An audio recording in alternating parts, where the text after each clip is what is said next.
Assalamualaikum warahmatullahi wabarakatuh. Pada pertemuan kali ini, kelompok kami akan membahas tentang matriks BCG.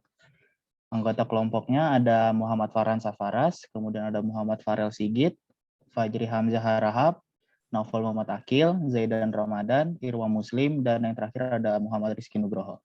Jadi bisa di next.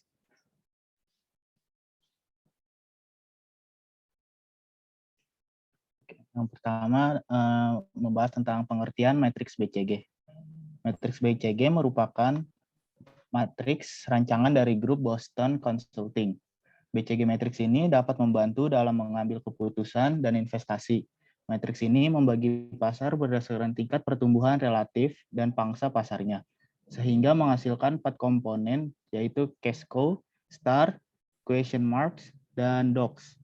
Entitas tersebut dapat membantu dalam menyusun portofolio bisnis yang dapat menghasilkan keuntungan, mensortir mana yang tidak berguna, memilih apa yang harus difokuskan, dan dapat memberi keunggulan kompetitif.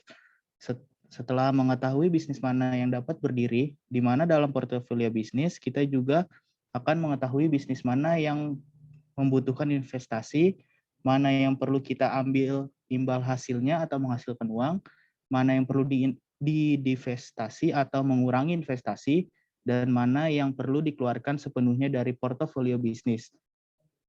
Untuk organisasi besar seperti Unilever, Nestle, dan lain-lain yang memiliki banyak kategori produk, dan di dalam kategori tersebut mereka memiliki banyak lini produk. Analisis BCG ini menjadi sangat penting. Pada tingkat holistik, mereka harus membuat keputusan tentang produk mana yang akan dilanjutkan dan produk mana yang akan divestasikan. Produk mana yang dapat memberikan keuntungan baru dengan investasi yang baik, dan produk mana yang mencapai puncak pangsa pasarnya. Oke, bisa di next. Oke, yang selanjutnya ada membangun BCG Matrix. Matrix berbagai pertemuan BCG dikembangkan pada tahun 1970 oleh Henderson dari grup BCG. Ada 2 sumbu dalam matriks BCG. Yang pertama ada sumbu X, adalah pangsa pasar relatif, dan sumbu Y adalah tingkat pertumbuhan pasar. X-axis atau pangsa pasar relatif atau relative market share, Y-axis tingkat pertumbuhan pasar atau market growth rate. Jadi, dengan dua faktor dasar tetapi sama pentingnya pada sumbu X dan sumbu Y. Matriks BCG memastikan bahwa klasifikasi tersebut spesifik. Perhitungan tingkat pertumbuhan pasar mencakup tingkat pertumbuhan industri dan tingkat pertumbuhan produk, sehingga memberikan wawasan tentang posisi produk atau SBU dalam kaitannya dengan industri. Boleh dilanjut?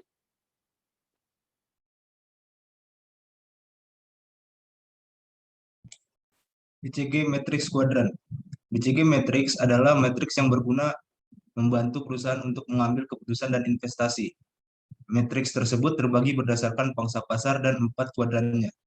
Kuadran tersebut antara lain stars, cash cow, question mark, dan docs, sehingga mampu menghasilkan analisis yang berguna bagi perusahaan. Yang pertama ada cash cow. Secara umum, cash cow berarti produk dengan pangsa pasar tinggi namun tingkat pertumbuhan yang cukup rendah. Oleh karena itu, meskipun tingkat pertumbuhan dianggap rendah, pendapatan yang dihasilkan justru maksimal. Ini berguna bagi perusahaan apabila investasi yang dibutuhkan tidak begitu banyak. Akan tetapi, tingkat pengembaliannya cukup baik. Dengan pengembalian yang tinggi, maka bisa terjadi kelebihan pendapatan. Yang kedua ada stars. Stars adalah antitesis dari cash cow. Sebab stars berarti pangsa pasar rendah namun tingkat pertumbuhan pasar begitu tinggi. Sehingga yang perlu dilakukan oleh stars adalah bagaimana mempertahankan tingkat pertumbuhan. Jika buruk, perusahaan akan ditinggalkan, namun jika baik, akan menjadi cash cow dalam jangka panjang. Next.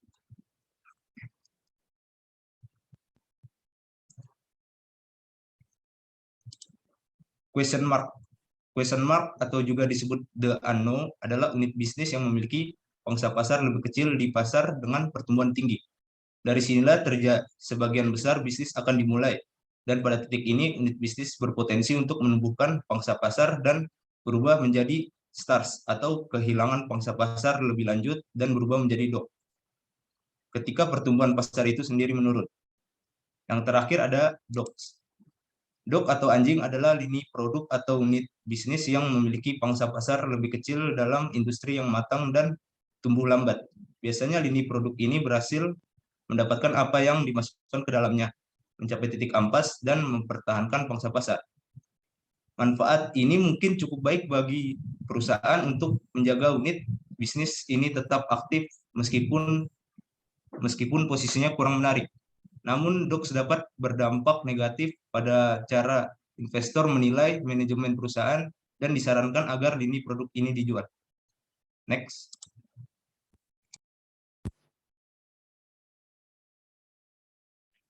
Strategi-strategi dalam BCG Matrix. Ada 4 strategi yang mungkin untuk setiap produk atau SBU, dan ini adalah strategi yang digunakan setelah analisis BCG. Strategi ini adalah antara lain, 1, mengembangkan dengan investasi, produk diberikan dorongan sedemikian rupa, sehingga produk tersebut meningkatkan pangsa pasarnya. Contoh mendorong question marks menjadi trust, dan akhirnya menjadi cash cow atau urutan sukses. Yang kedua, mempertahankan. Perusahaan tidak dapat berinvestasi atau memiliki komitmen investasi lain karena memegang produk di kuadran yang sama. Contoh, memegang trust sebagai investasi yang terbaik dalam bisnis sehingga Anda bisa memenangkan persaingan dan memindahkan stars menjadi cash cow. Yang ketiga, panen. Paling baik diamati dalam skenario cash cow di mana perusahaan mengurangi jumlah investasi dan mencoba untuk mengambil arus kas maksimum dari produk yang tersebut yang meningkatkan profitabilitas secara keseluruhan. Yang keempat adalah divestasi.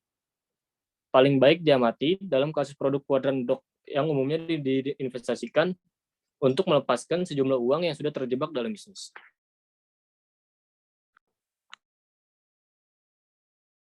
Next.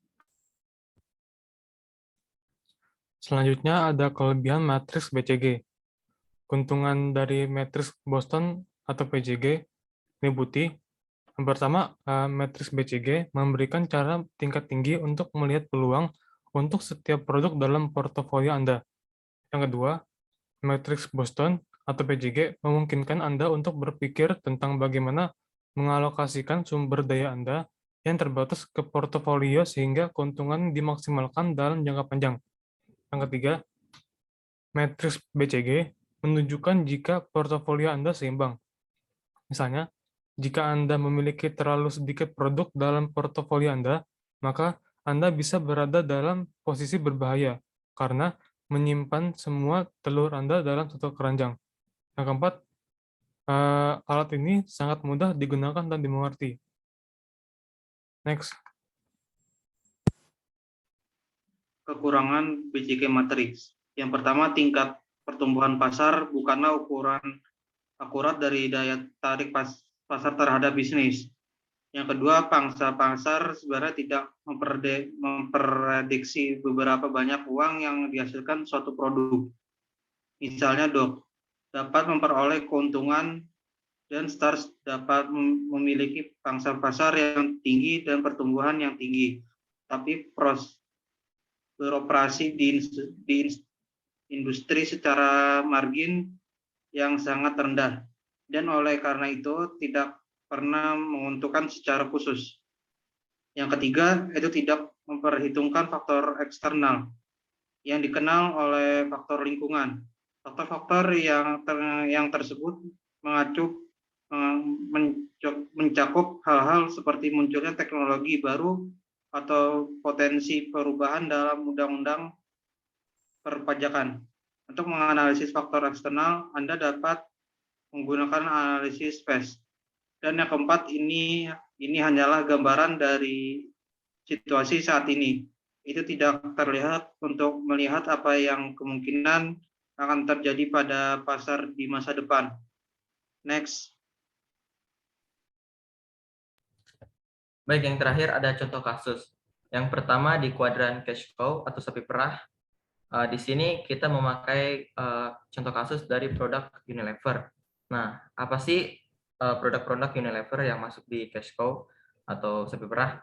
Nah, ternyata itu ada semacam kita tahu ya pasta gigi Pepsodent dan juga pembersih kayak semacam sabun, terus home and personal care. Jadi produk atau unit bisnis pada kategori cash cow ini memiliki pangsa pasar yang tinggi. Namun prospek pertumbuhan ke depan sangat terbatas. Jadi di cash cow ini si Unilever ini sudah ibaratnya seperti mendominasi pasar produknya, tetapi pertumbuhan pasarnya itu rendah. Kemudian lanjut di kuadran dogs atau anjing. Nah, pada kuadran ini, produk yang memiliki pangsa pasar rendah dan mengalami tingkat pertumbuhan yang rendah. Produk kategori ini hanya memberikan kontribusi keuntungan yang sangat rendah atau bahkan harus menderita kerugian. Nah, apa sih contoh produknya? Yaitu Pureit. Dulu produk ini pernah dipasarkan di televisi, namun sekarang ini sepertinya sudah tidak muncul lagi. Jadi untuk Pureit ini sebenarnya Unilever ini kurang dalam hal apa ya? Dalam hal pangsa pasarnya kurang mendominasi pangsa pasar, tetapi sebenarnya dan juga tingkat pertumbuhan pasarnya juga rendah. Next. Nah, yang kemudian ada question mark atau tanda tanya. Pada kuadran ini memiliki posisi pangsa pasar yang relatif rendah. Tetapi mereka bersaing dalam industri yang bertumbuh pesat.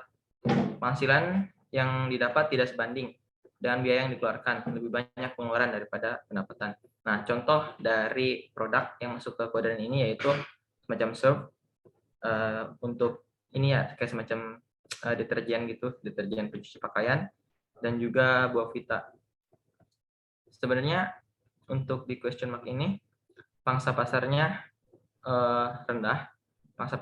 rendah, tetapi industrinya bertumbuh pesat. Kemudian stars, kuadran stars atau bintang. Nah, pada kuadran ini produk atau unit bisnis yang memiliki pangsa pasar yang dominan dan pertumbuhan yang cepat, serta menghasilkan uang atau pendapatan yang besar. Contoh dari produk Unilever yang masuk ke dalam kuadran ini adalah kecap Mango dan juga Magnum. Nah, atau produk makanan dan bumbu. Nah, kita tahu bahwa persaingan di produk makanan ini dan juga bumbu makanan ini sangat tinggi. Oleh karena itu, kecap dan juga makanan ini masuk ke dalam kuadran stars. Next.